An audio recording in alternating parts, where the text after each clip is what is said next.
Mae bobl sy'n cysgu ar y stryd yn rhywbeth sy'n dod yn fwy a fwy amlwg. Mae unrhyw un sy'n cerdded strydoedd yn dinasoedd a'n trefi ni yn siŵr o sylwi faint o bobl sy'n gorfod cysgu yn yr awyr agored.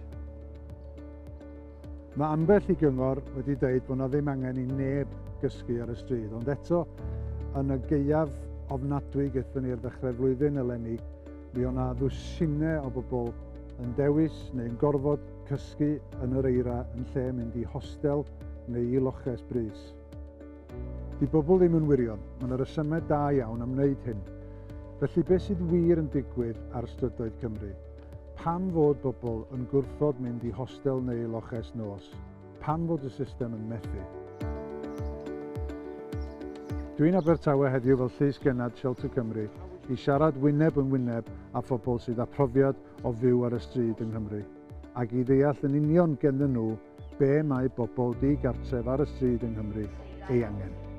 2 places in Swansea. I know 2 emergency beds. Yeah, for the whole Swansea and this arrested, which they have actually... Mae rhesymau am gysgu ar y stryd yn fater cymhleth, mae hynna'n wir.